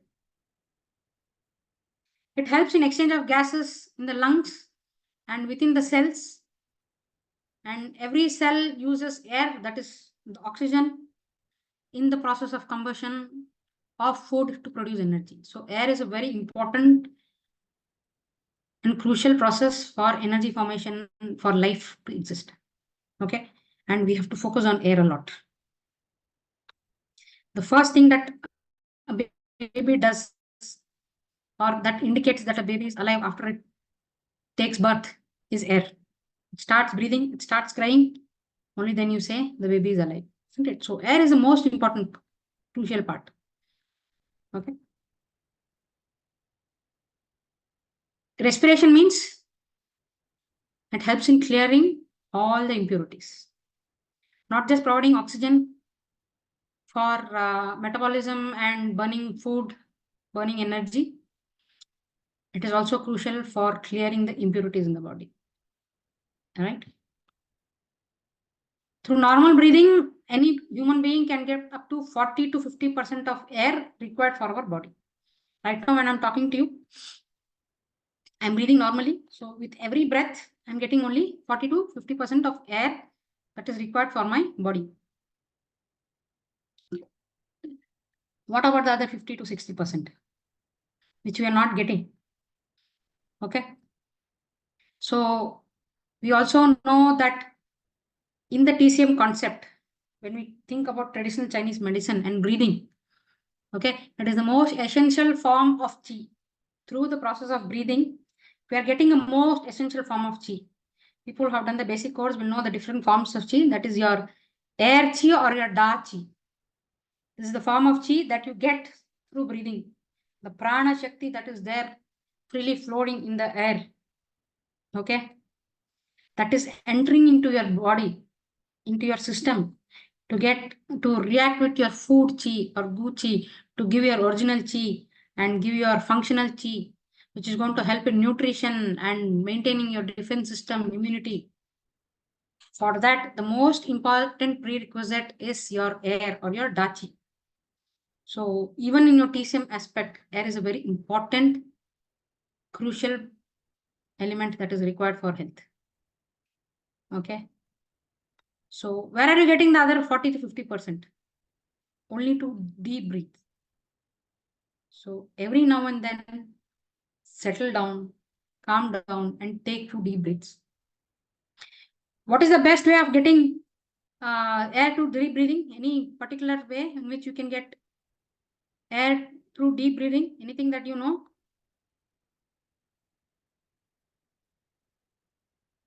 Yoga, ma'am, pranayama. Yes.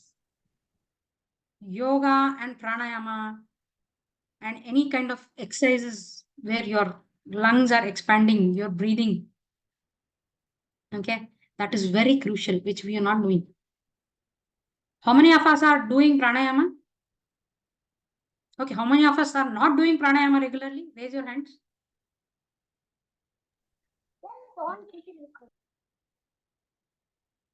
We don't do, isn't it?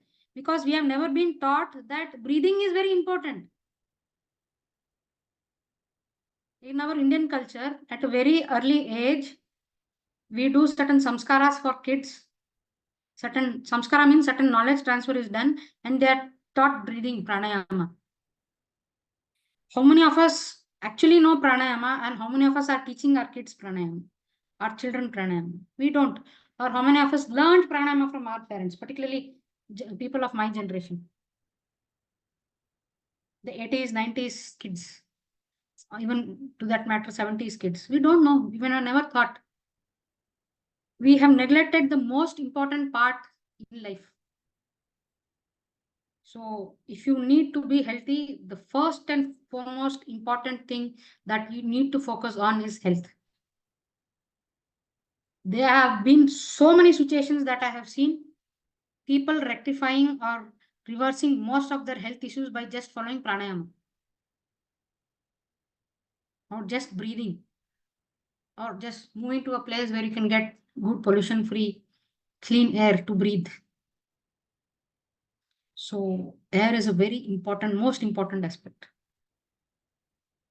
So from today through this class, I want all of you to promise yourself that at least this much you will do to your health.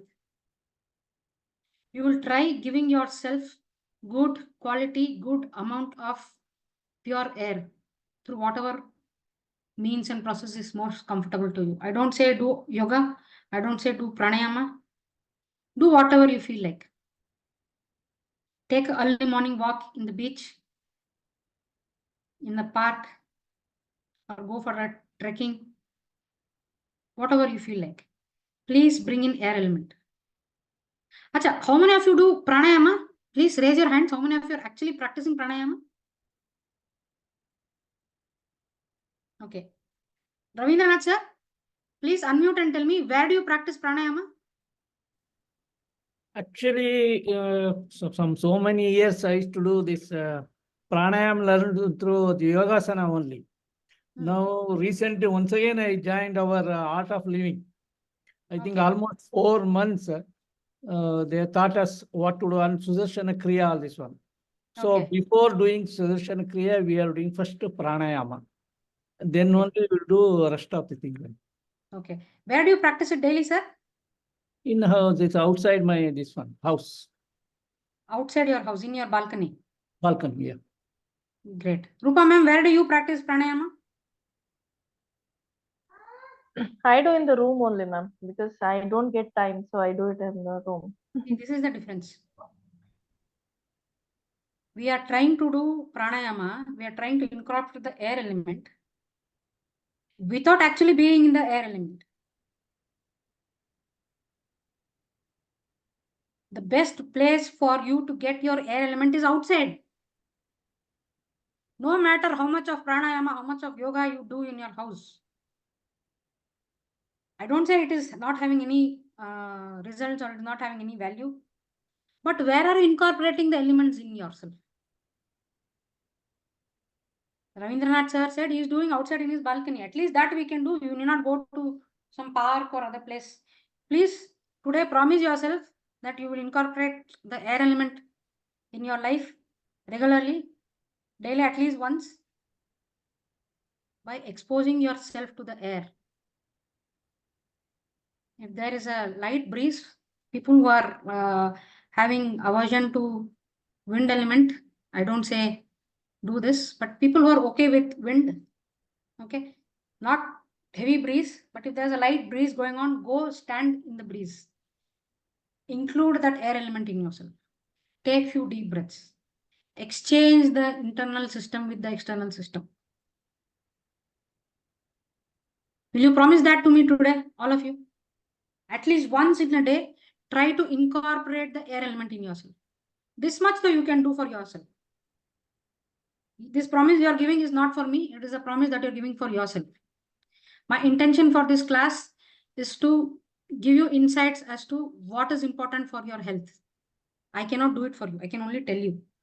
There are 100 different people who can come and I can tell the same thing for 100 different classes.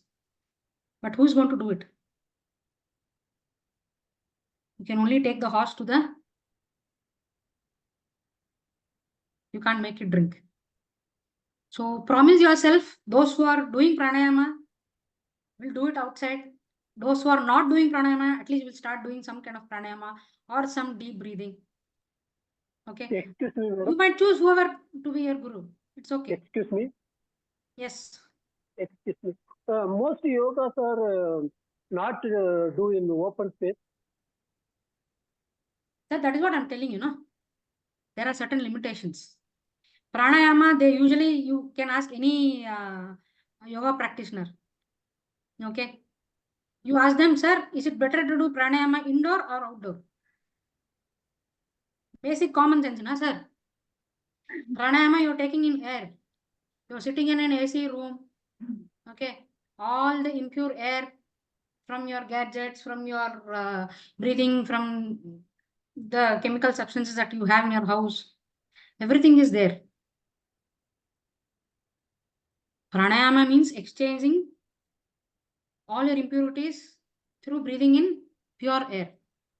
Where do you get pure air? I know in cities nowadays you don't get pure air, but at least the air outside is far better and pure than the air in your house, particularly in the early hours of the morning.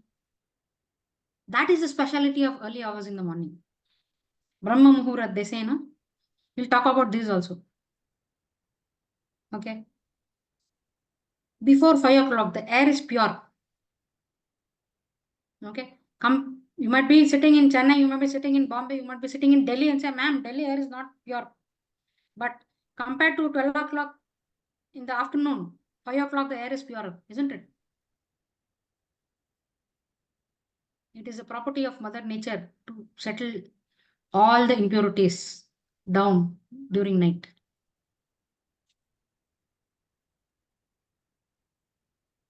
I don't know. I'm not a yoga expert or a pranayama expert to give you more insights, but I have people, trainers in the group who can also give you some insight into that. We can have one particular doubt session class if you want with Suprita ma'am. She's a yoga therapist and yoga specialist. She can teach you all the do's and don'ts in yoga. But please incorporate air element in it. If you feel I don't want to do yogasana outside, at least go for a walk. Take your wife, she will feel good.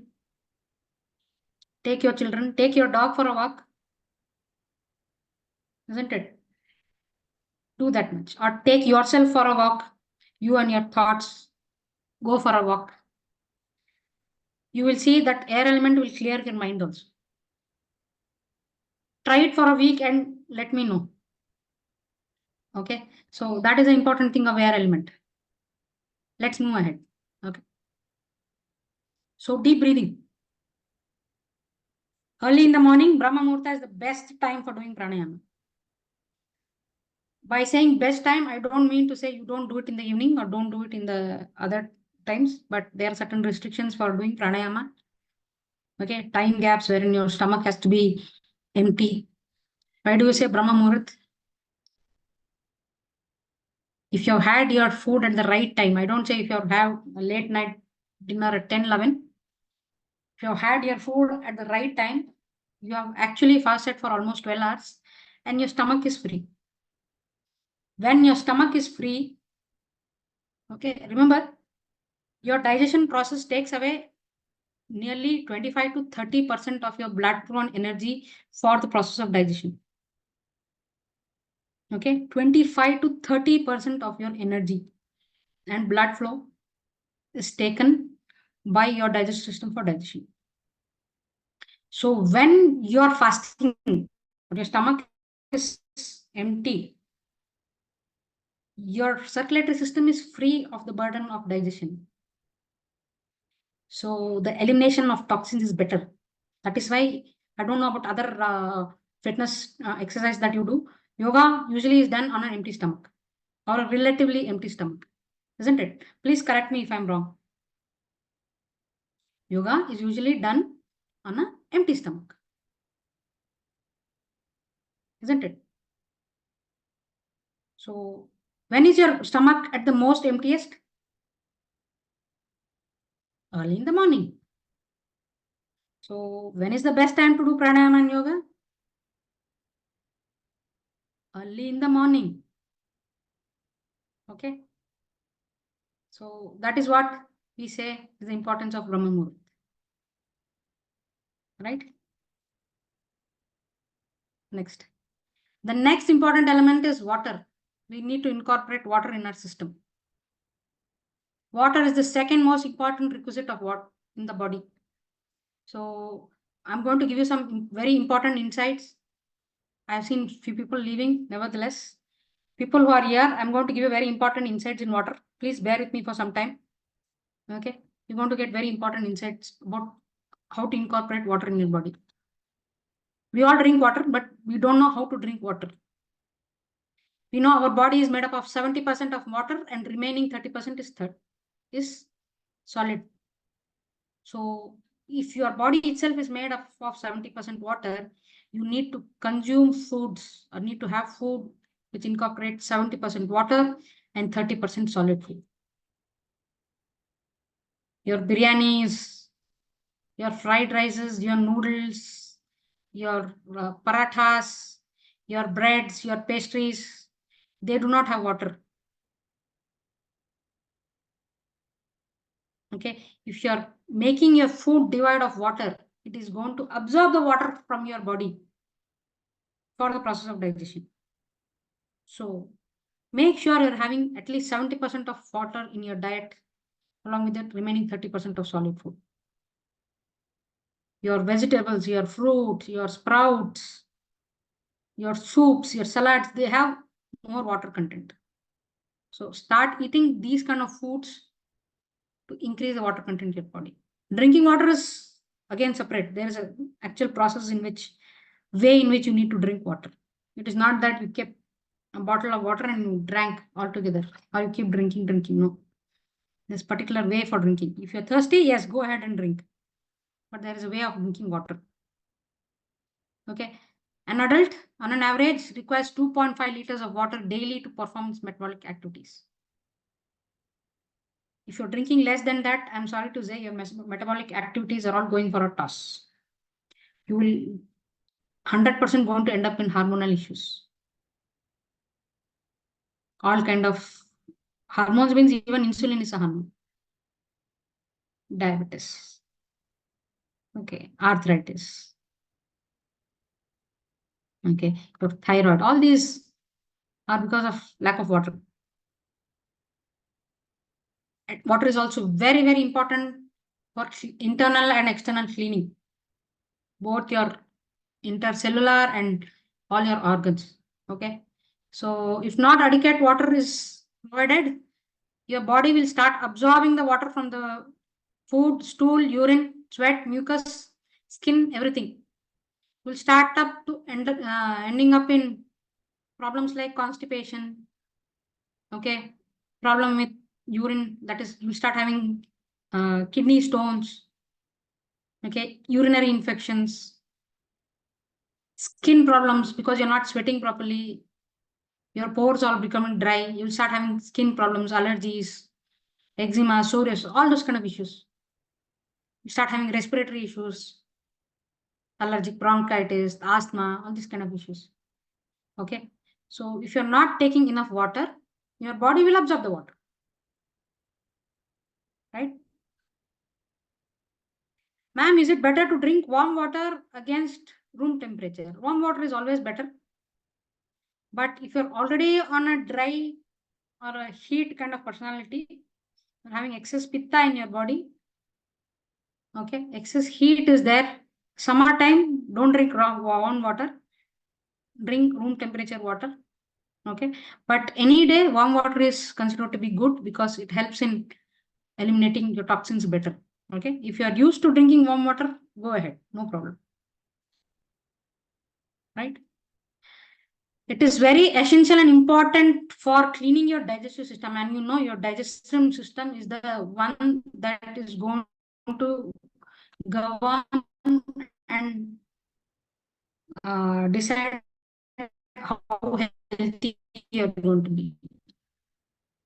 Your gut plays some important role in it. If your gut is healthy, you're healthy.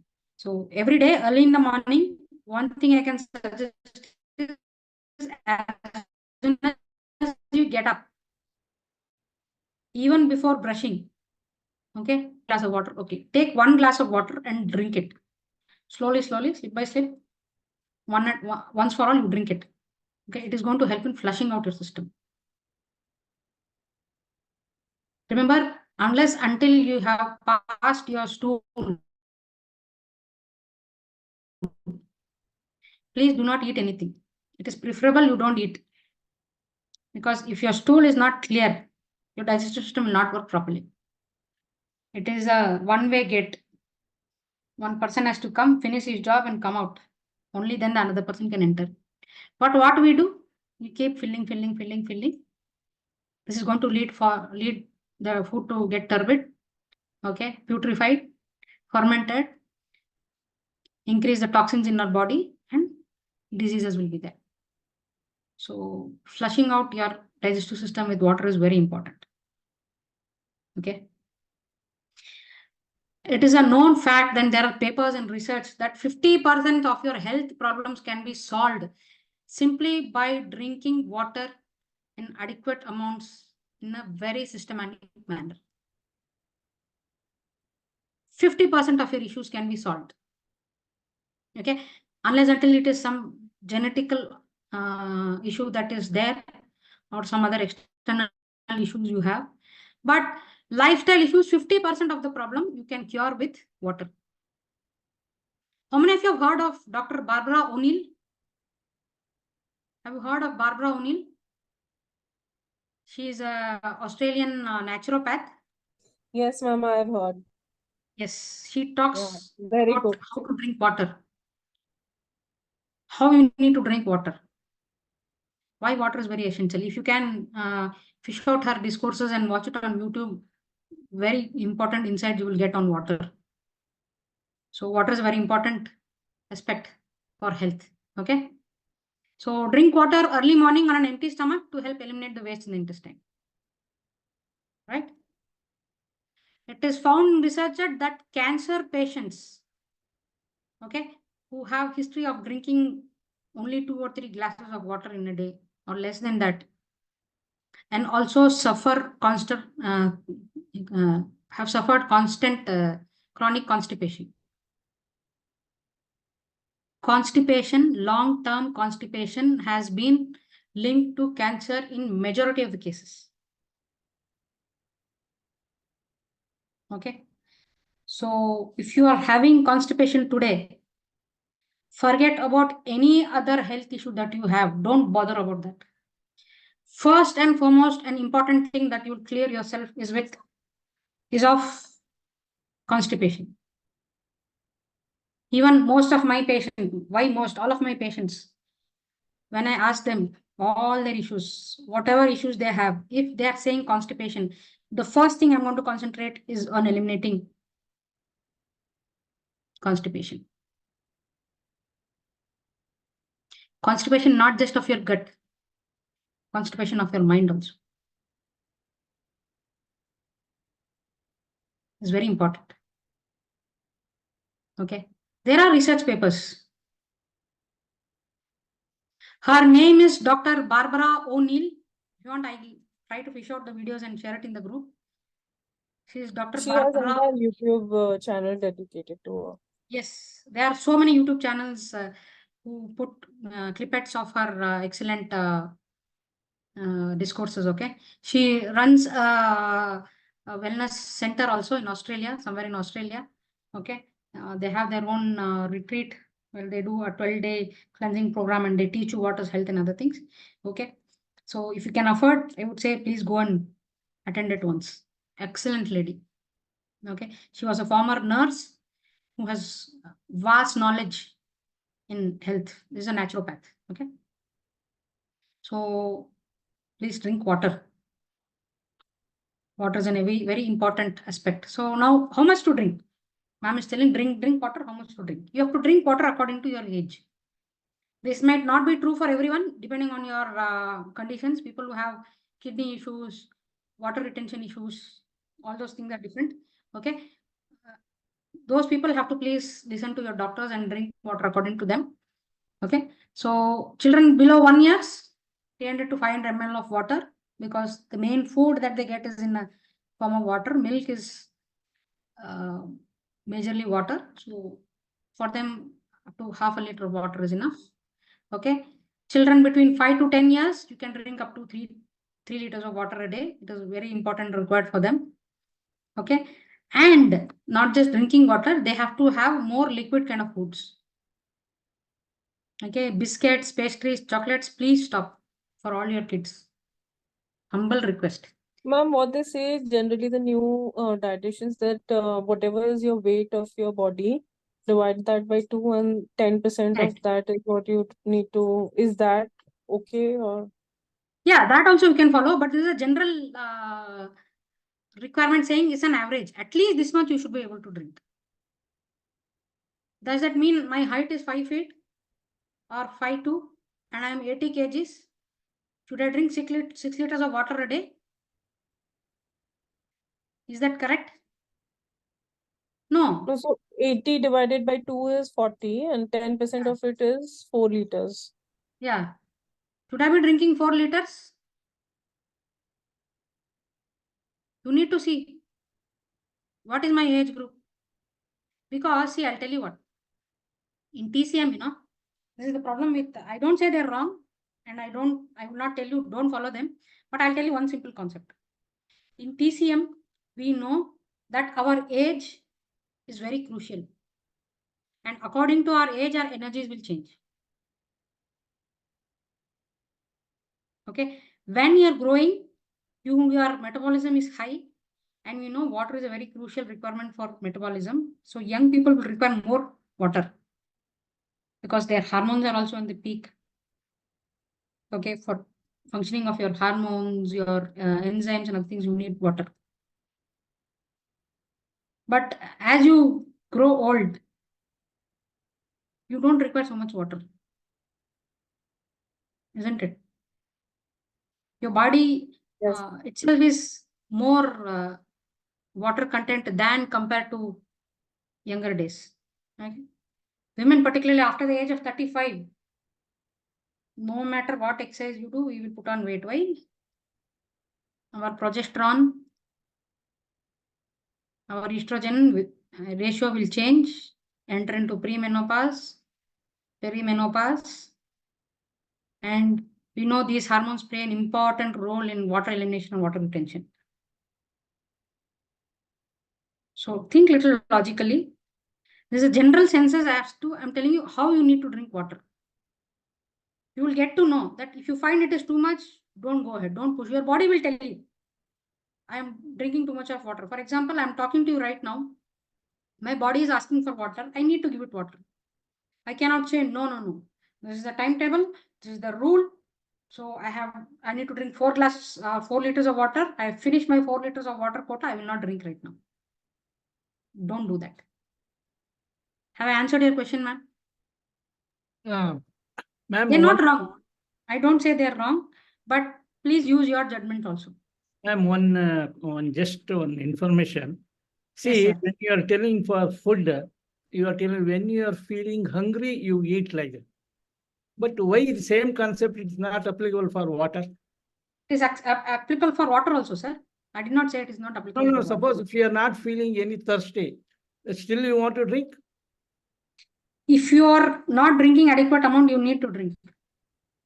There is a required amount of food and water you need to take. For example, somebody is sick.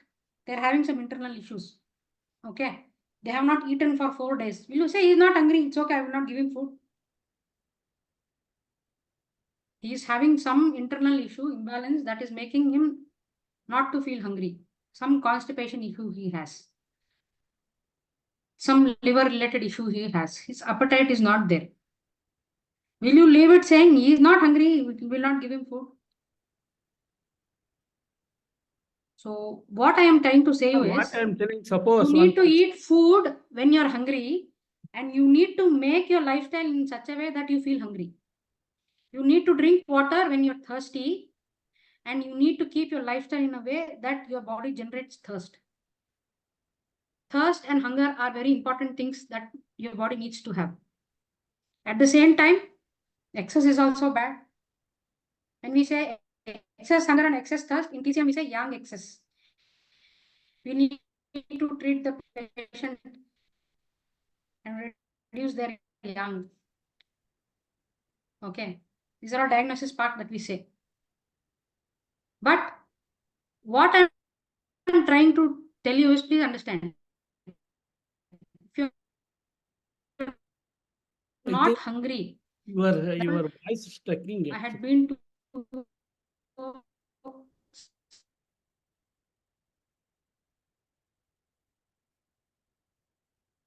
some function today night. Please don't eat in the night. Keep a bottle and measure and say, I need to drink water and drink. The chart that I'm showing you right now is just a reference. You might sometimes require more than that. Please drink. Sometimes you might be advised to drink less, then drink less. Okay. Generally, it is advised not to drink more water after sunset. Isn't it? After sunset, or at least 8, 9 o'clock, after you have had your dinner, they say don't drink too much of water in the night, which can cause imbalances, and it can cause for you to wake up many times in the night to use the restroom. And it will hamper your sleep, it will hamper your cleansing and digestion also. But early in the morning, they'll say 1 or 2 glasses, aram say you can drink if you're thirsty, if you want to drink, if you're able to drink. Okay, like I told you, these are all guidelines. There is nothing called fixed range here. These are guidelines for you to follow. I'll say diabetes patients are supposed to walk 10 kilometers daily. Can everybody walk 10 kilometers daily? You tell me, sir, it is possible for everybody to walk 10 kilometers at a stretch.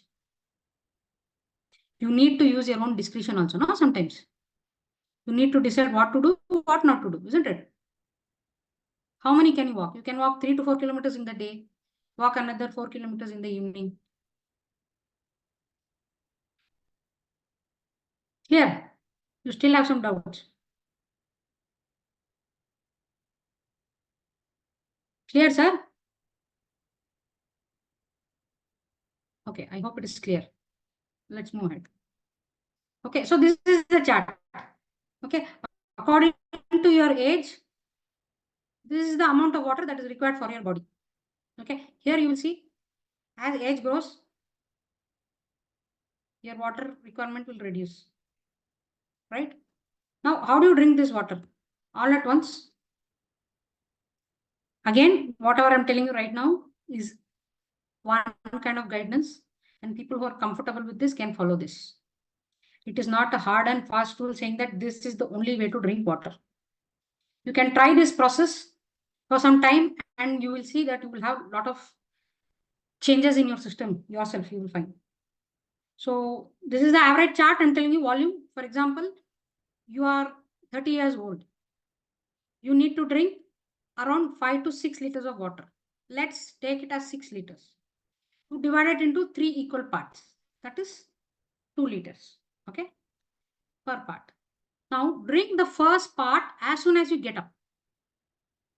Now when I say as soon as you get up, don't take one bottle or another 2 bottles and start drinking all together. Okay, when you get up, you can start drinking water slowly, little by little, every 15 to 20 minutes, so that before you head for breakfast, you would have completed at least 2 liters of water. Why am I telling you this? Because drinking water early in the morning is going to help in better elimination of your waste, and it is also going to help in enhancing the production of your digestive enzymes, your HCl. It is also made of liquid, na? Water. It might have an acid component, but water is the main component in that. So if you're not drinking water also, you might get acidity. Do you know that? People always think that acidity is caused because of increased acid content. It is also caused because of low water content also. This nobody will tell you. So if you are able to drink around 1.5 liters of water also before your breakfast, that is good enough. Remember, I told you divide into 3 equal parts. I said 2 liters. You did not drink 2 liters exactly. But if you feel like, you can drink more also. No harm in that. So that is the average or guidelines parameters that are given to you. Okay. Drink little by little every 15 minutes. Okay. Now, along with this drinking of water, you can combine with walking. Okay, you might see in some families and in some traditions in some village, early morning, as soon as they get up, they drink one particular kind of kashaya or concoction that they have made, filled with tulsi, your vegetables, and all other water that is infused in essences that infused in water. They will drink that. 1 or 2 glasses they'll give to them. They will drink, have a walk around the house, and then their bowel is passed. So this is what they're doing in essence. Okay. So if you are able to combine this drinking of water with walking, that doesn't mean you keep walking and you drink. Don't do that mistake. When you're drinking water, please sit down. Sit in one place and drink. According to Ayurveda, people who follow Ayurveda will understand that in Ayurveda, they say it is forbidden to drink water standing. And it is said that people who drink water standing tend to be more prone to knee problems. So drinking water with movement is actually very good. Okay. Another 5 minutes and the rest will continue tomorrow. Let's finish off the concept of water so that the remaining we can continue in tomorrow's class. So combine drinking water with movement to facilitate bowel movement. Drink the second portion of water in 3 to 4 installments. Okay. Again, the next 2 liters of water that you're supposed to drink. Okay. Starting from 2 hours after your breakfast. After your breakfast, during your breakfast, don't have water. You feel like have little bit, but don't drink a full glass full of water. Some people have this habit, na? In between meals, they keep drinking water. And after the meal, one complete glass water they will drink. That is very bad. Don't do that. So supposing you're waking up at 5:30, start drinking water till around 6:30, 7, 8 o'clock. Okay, 2 hours of water you are finishing by 8 o'clock. 8:30 you are having your breakfast. Before your breakfast, you have had enough water. So you need not have water that time. Around 10 o'clock, you can start drinking water again. So that 2 liters of water, you can start rationing in 3 to 4 installments throughout the day. Okay. Now, the third part of water, again in 2 to 3 installments, you will start 2 hours after your lunch is finished. And you will finish it before 6 p.m. Now you will say, ma'am, it's still 6 p.m. After 6 p.m., even if I'm thirsty, if I'm having hiccups, if I'm having heartburn, I will not drink water. Please don't do that. This is the general thing I say. This much amount of water, if you're having in during the daytime, when the sun is up, okay, when you have the required fire in your body to control the water, because too much of anything is bad. And in TCM, your yin and yang always have to work together. So sun is yin and water is, sun is yang and water is yin. So if you are having water in the yang period, they can collaborate together and work optimally. Okay. Another general guidelines that I can give you is, if you are having water, even after 6 p.m., 8 p.m., 10 p.m., you can have water, but have it at least 1 hour before food or 1 hour after food, or at least 45 minutes before or after food. Okay. That is the best kind of way to drink water. Is it clear? Okay. This is one kind of guidelines that you can do. Follow it for some days and you will yourself see that the water element is very easily and freely getting incorporated into your body. This way, your elimination will also be better. Your toxins will also get eliminated. Any urination related issues you have, that will also be reduced. Okay. Like I told you, don't stick too rigidly to this, but this is a general guidelines. After sunset, don't drink too much water. Clear? Yeah, somebody is asking me what kind of water? Mineral water, well water, tap water, distilled water, alkaline water, hard water, which is best, ma'am?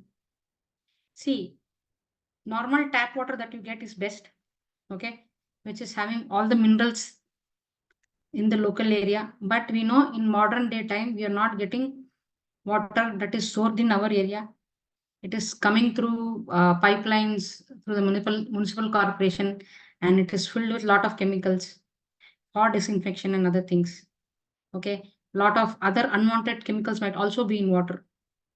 So you can drink alkaline water or don't drink distilled water. Distilled water is the worst thing that you can drink. Okay, mineral water and alkaline water is good. You can drink RO water unless until you have not removed too much of salts from that, because the more amount of salts you remove, the more amount of salts from your body will be leached out. Okay, so if you're having normal filter in your house, okay, if you're having a good unadulterated well around your area, you can drink that water. Okay, if you're going out in the nature, if you're going to temples and other things, if you have a good stream or water running through, you can drink that water. That is good. Okay, you can create alkaline water in your home. I told you, put all these mint and your cucumber, your carrots, your tomato, one small chili into that. It will create your water, convert your water into alkaline water. You can have this alkaline water throughout the day. Okay, so my advice is don't drink direct tap water now. You may never know what kind of infections and adulterations are already there in that. So these are the kind of water you can drink. If you have an RO in your house, drink RO, make it alkaline and drink RO. Okay, all the essential elements you will get. And you can also drink every time you take a sip of water. This is what I learned from Dr. Barbara O'Neill. She suggests that if you have to have proper absorption of water, you also need minerals. Okay, your calcium, magnesium channels, potassium channels that are there in your body. Without these elements, you will not be able to absorb or move water in and out of the cells. So if you have Celtic salt or your pink Himalayan salt, take one small pinch of salt, keep it on your tongue, and then you can drink water. This is going to provide you with all the essential 70, 80 odd minerals that you require for your body. Okay, that one thing you can try. I'll try to share her videos. Okay, excellent lady. I follow her a lot. Okay, so that is there. So these are the two concepts that we have learned today. Tomorrow we'll look at food and how we can use food to increase our health. Okay, any doubts you have for today? Any particular thing you want to ask me? Clarifications you need?